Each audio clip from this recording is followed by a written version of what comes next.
அனைவருக்கும் இனிய மாலை வணக்கம். ஒலிம்பியா ஐஏஎஸ் அகாடமி சார்பாக இலவச தினசரி மாதிரி தேர்வுகள் நடத்தப்பட்டு வருகிறது. இந்த இலவச தினசரி மாதிரி தேர்வை பொறுத்தவரையும் 30 கேள்விக்கான மாதிரி தேர்வுகள் தினசரியாக வழங்கப்பட்டு வருகிறது. முழுக்க டிஎன்பிஎஸ்சி தேர்வுக்காக மட்டுமே இந்த மாதிரி தேர்வு ஆன்லைனில் படிக்கக்கூடிய மாணவர்களுக்கு இலவசமாக வழங்கப்பட்டு வருகிறது. இந்த தேர்வை சரியாக பயன்படுத்திக்காங்க.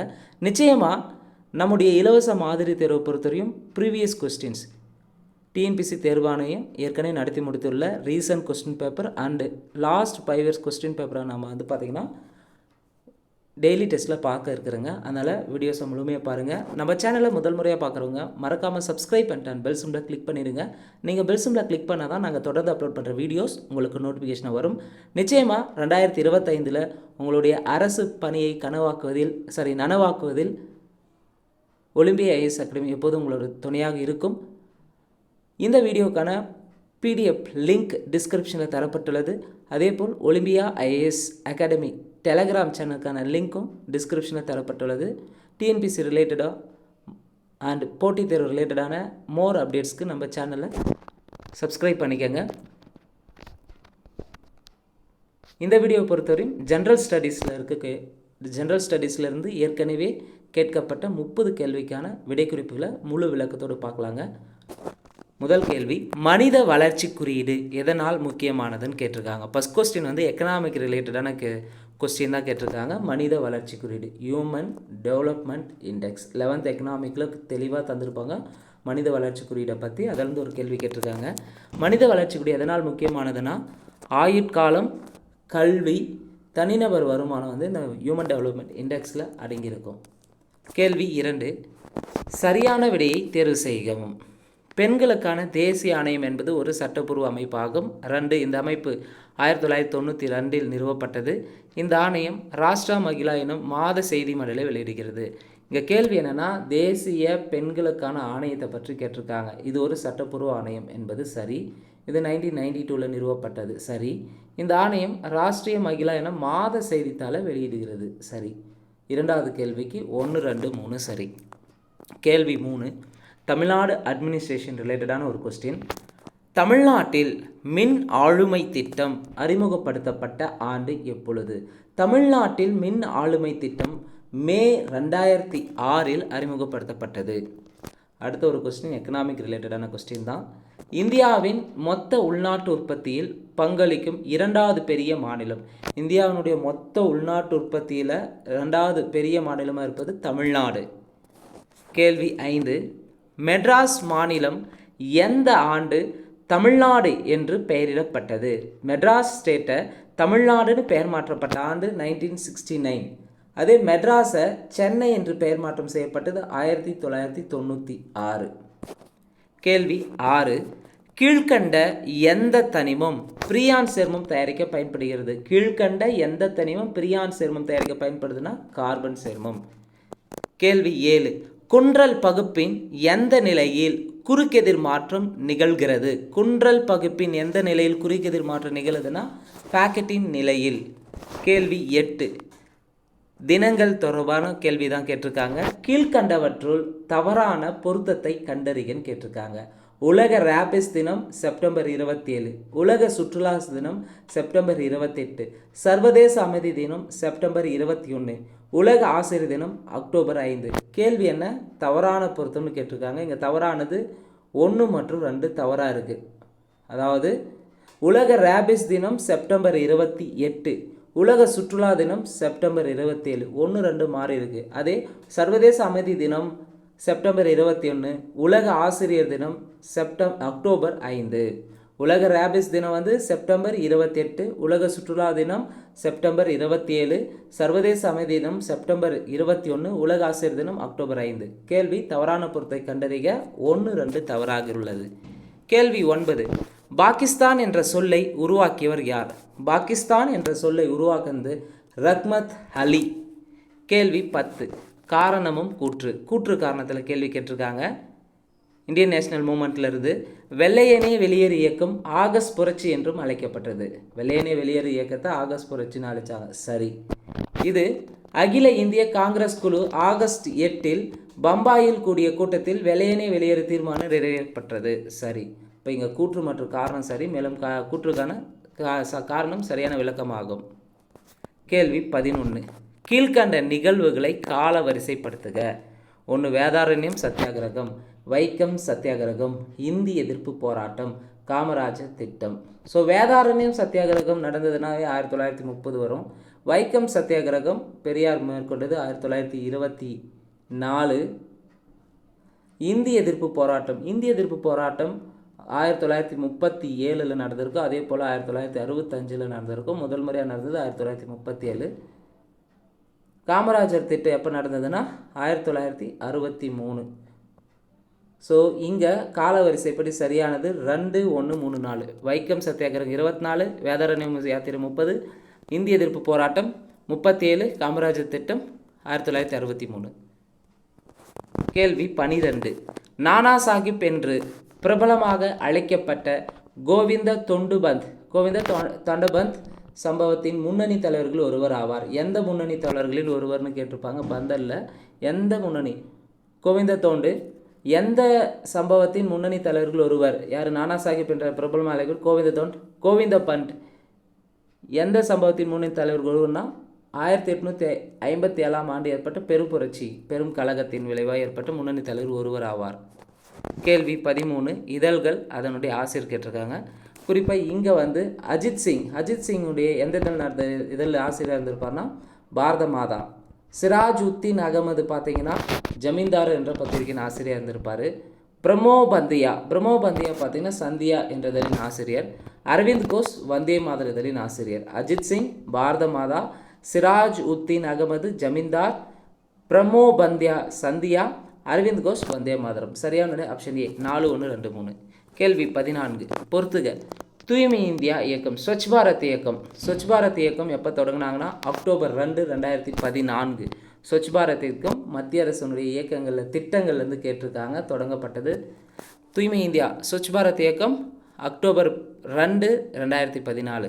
அதித்திறன் சாதுரிய நகர இயக்கம் அதித்திறன் சாதுரிய நகர இயக்கம் தொடங்கப்பட்டது 25, 6, 2015. பிரதம மந்திரியின் குழந்தைகள் நல இயக்கம் பிரதம மந்திரியுடைய குழந்தைகள் நல இயக்கம் 29, 5, 2021 தொடங்கியிருப்பாங்க. பிரதம மந்திரியின் எரிவாயு இணைப்பு திட்டம் 2.0 பார்த்தீங்கன்னா 2016 மே 1 தொடங்கப்பட்டது. பிரதம மந்திரியின் எரிவாயு இணைப்பு திட்டம் 2.0 பார்த்தீங்கன்னா 2016 மே 1.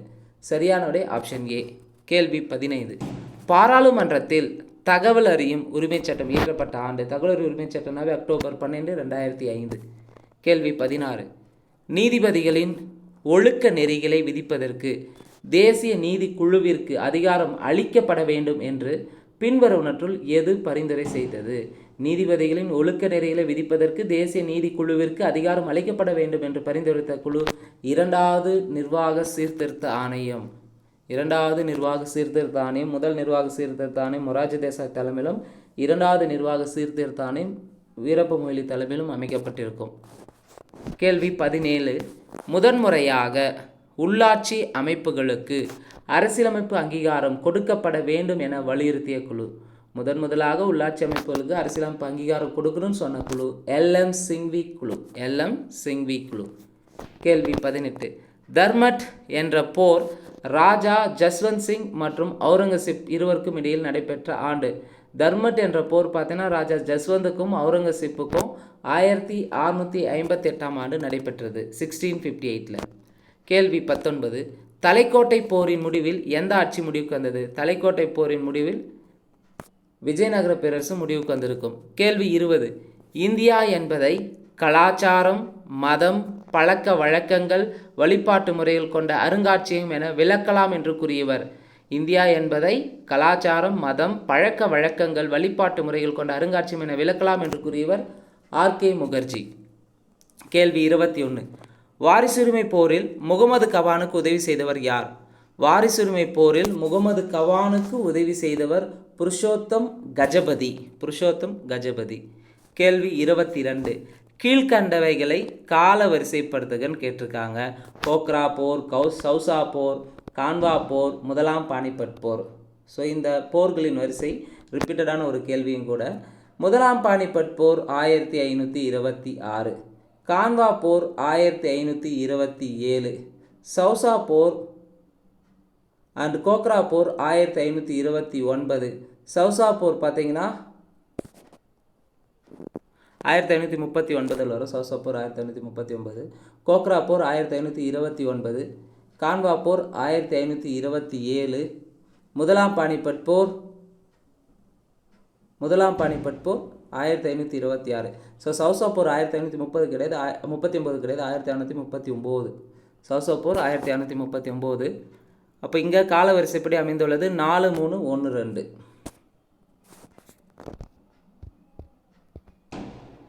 பூமியின் நிழல் சந்திரனின் மீது விழுவதால் கிரகணம் ஏற்படுகின்றது என்று கூறியவர் யார்? பூமியின் நிழல் சந்திரனின் மீது விழுவதால் கிரகணம் ஏற்படுகின்றது என்று கூறியவர் ஆரியப்பட்டர்.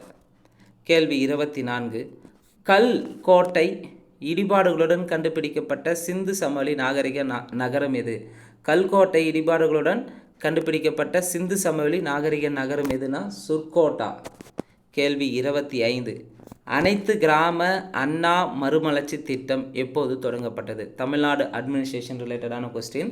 அனைத்து கிராம அண்ணா மறுமலர்ச்சி திட்டம் எப்போது தொடங்கப்பட்டது? ஜனவரி 2007. ஜனவரி 2007. கேள்வி 26. கூற்று காரணம். கூற்று: பிப்ரவரி 19, 2024 முதலமைச்சரின் தாய்மானவர் திட்டம் அறிமுகப்படுத்தப்பட்டது. ரொம்ப ரொம்ப முக்கியமான ஒரு கேள்வி. இந்த முதலமைச்சரின் தாய்மானவர் திட்டம் தமிழக அரசின் நடப்பு நிகழ்வுகளில் தமிழக அரசின் திட்டங்கள்லேருந்து ஒரு கேள்வி கேட்டிருக்காங்க. ஸோ முதலமைச்சரின் தாய்மானவர் திட்டம் அறிமுகமானது பிப்ரவரி 19, 2024. சரி. காரணம்: ஊரக பகுதிகளில் பெண் குழந்தைகள் கடத்தப்படுவதை தடுத்து பாதுகாக்கும் வகையில் அரசர் அமைப்புகள் மற்றும் அரசாங்க துறைகள் உதவி அளிக்கிறதா? தப்பு. ஸோ இப்போ முதலமைச்சரின் தாய்மானவர் திட்டம்னா ஆதரவற்ற ஒடுக்கப்பட்ட ரொம்ப பார்த்திங்கன்னா ஏழ்மையில் இருக்கக்கூடிய மக்களை வறுமை கோட்டிலிருந்து மீட்கும் ஒரு திட்டம் தான் முதலமைச்சரின் தாய்மானவர் திட்டம். இது அறிமுகப்படுத்தப்பட்டது பிப்ரவரி 19, 2024. அப்போ கூற்று சரி, காரணம் தவறு. கேள்வி 27. மகாத்மா காந்தியுடன் தொடர்புடைய பின்வரும் கூற்றுகளில் எவை சரியானதுன்னு கேட்டிருக்காங்க. அவர் தென்னாப்பிரிக்காவிலிருந்து இந்தியாவிற்கு திரும்பிய வருடம் 1920. மகாத்மா காந்தி ஜனவரி 9, 1915 தான் திரும்பியிருப்பார். 1915, 20ன்னு தந்திருக்காங்க. தப்பு. ரவீந்திரநாத் தாகூர் முதலில் மகாத்மா என்று அழைத்தார். ஸோ மகாத்மா காந்தியை பார்த்திங்கன்னா ஃபஸ்ட்டு மகாத்மான்னு அழைத்தவர் ரவீந்திரநாத் தாகூர். சரி. சுபாஷ் சந்திரபோஸ் முதலில் அவரை தேசத்தந்தை என அழைத்தார். மகாத்மா காந்தியை தேசத்தந்தை என்று முதலில் அழைத்தவர் நேதாஜி சுபாஷ் சந்திரபோஸ். அதே போல் மகாத்மா என்று முதலில் அழைத்தது ரவீந்திரநாத் தாகூர். அப்போ இங்கே சரியானது 2, 3 சரி. கேள்வி 28. மேக் இன் இந்தியா முயற்சியின் கீழ் வட இந்தியாவின் முதல் மனித DNA வங்கியினை சமீபத்தில் அறிமுகப்படுத்திய கல்வி நிறுவனம் எது? கரண்ட் அஃபேர்ஸ் கொஸ்டின் தான்.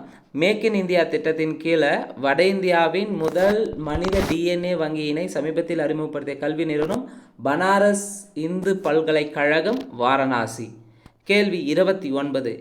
எந்த ஆண்டு எங்கு நடைபெற்ற தமிழ்நாடு காங்கிரஸ் மாநாட்டிற்கு தமிழ்நாடு காங்கிரஸ் மாநாட்டிற்கு பெரியார் தலைவராக தேர்ந்தெடுக்கப்பட்டார்? திருவண்ணாமலையில் 1924 திருவண்ணாமலை 1924 நடந்த காங்கிரஸ் மாநாட்டிற்கு பெரியார் தேர்ந்தெடுக்கப்பட்டார். கேள்வி 30. பின்வருவனற்றை பொறுத்துக. ஸ்ட்ரோபோ பார்த்தீங்கன்னா ரோம பயணி. ஸ்ட்ரோபோ என்பவர் ரோம பயணி. J.A. டூபோய்ஸ் என்பவர் பிரெஞ்சு மிஷினரியை சேர்ந்தவங்க. மெகஸ்தனிஸ் கிரேக்க வரலாற்றாளர். பாகியான் பார்த்தீங்கன்னா சீன பயணி. ஸ்ட்ரோபோ ரோம பயணி, J.A. டூபோய்ஸ் பிரெஞ்சு மிஷினரி, மெகஸ்தனிஸ் கிரேக்க வரலாற்றாசிரியர், பாகியான் சீன பயணி. இந்த வீடியோ பொறுத்தவரையும் GS பகுதியிலிருந்து 30 கேள்விகளுக்கான விடைக்குறிப்புகளை முழு விளக்கத்தோடு பார்த்துருக்குறேங்க. நிச்சயமாக இந்த வீடியோ உங்களுக்கு ஹெல்ப்ஃபுல்லாக இருந்திருக்கும். அப்கமிங்காக வரக்கூடிய Group 1, Group 2, 2A and Group 4 எக்ஸாமுக்கு GS பகுதியிலேருந்து ரிப்பீட்டடான கேள்விகள் கேட்பதற்கு வாய்ப்புகள் இருக்குது. இந்த டெஸ்ட்டை சரியாக பயன்படுத்திக்காங்க. மறக்காமல் TNPSC எக்ஸாம் ப்ரிப்பேர் பண்ணுற உங்கள் ஃப்ரெண்ட்ஸ்க்கு ஷேர் பண்ணுங்கள். நன்றி, வணக்கம்.